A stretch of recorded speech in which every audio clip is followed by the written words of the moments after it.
Assalamualaikum warahmatullahi wabarakatuh. Halo teman-teman semua. Pernah dengar cerita kalau minum obat hipertensi nanti ketergantungan?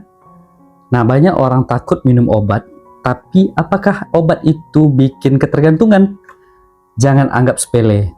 Dalam 5 menit ini, saya jelaskan simple, aman, dan ilmiah sedikit ya, supaya kamu tidak salah paham lagi. Halo, saya Dr. Azmi. Saya jelaskan dengan bahasa yang gampang dan mudah dimengerti. Hari ini topik kita tentang hipertensi. Kenapa sebagian besar orang takut minum obat?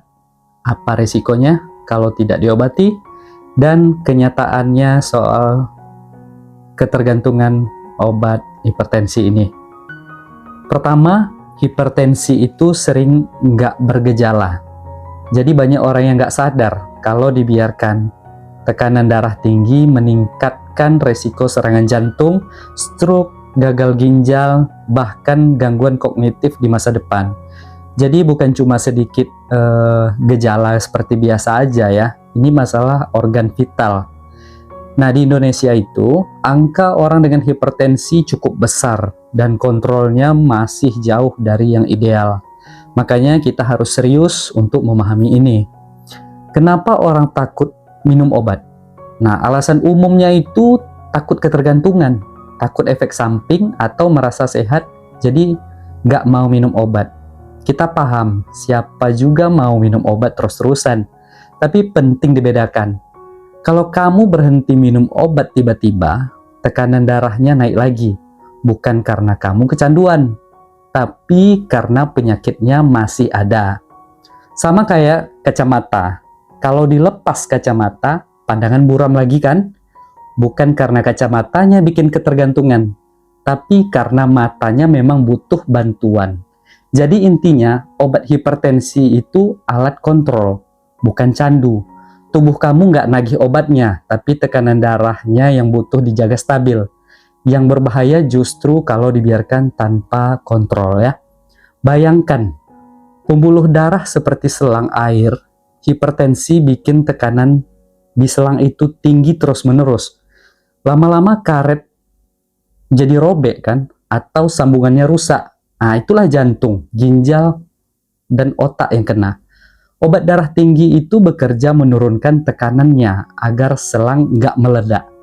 Kalau obat dihentikan mendadak, koordinasi antara dokter, tanpa ada konfirmasi dari dokter, terus tiba-tiba diberhentikan, nah, ini bisa berakibat fatal. Banyak obat yang aman untuk penggunaan jangka panjang. Jadi pilihlah obat dan dosisnya disesuaikan oleh dokter yang bersangkutan. Nah, data menunjukkan pengendalian tekanan darah itu mengurangi resiko penyakit jantung dan stroke secara signifikan. Artinya, minum obat sesuai anjuran bisa menyelamatkan hidup.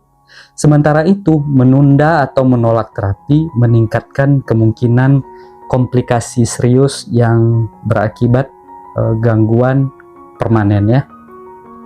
Nah, supaya nggak terjebak stigma, yang pertama konsultasikan dulu ke dokter mengenai efek samping yang muncul. Bagaimana pola minum obatnya? Terus, tanyakan efek samping dan solusi. Efek samping bisa diatasi dengan mengganti obat atau menyesuaikan dosis. Yang ketiga, bisa ingat, minum obat itu perawatan, bukan hukuman. Kalau perlu, catat jadwal minum obatnya. Pakai pengingat, alarm misalnya, atau dibantu oleh keluarga mengingatkan untuk minum obat. Nah, jadi intinya, takut minum obat karena khawatir ketergantungan. Nah, itu salah pengertian. Yang paling berbahaya adalah membiarkan hipertensi secara tidak terkontrol. Kalau kamu khawatir, datang ke fasilitas kesehatan. Nah, bicarakan tentang apa yang kamu khawatirkan. Nah, itu poin pentingnya yang kita sampaikan. Jadi, kalau informasi ini dirasa berguna, bermanfaat, silakan sebarkan informasi ini. Ikuti halaman channel ini, tekan like atau subscribe ya. Terima kasih.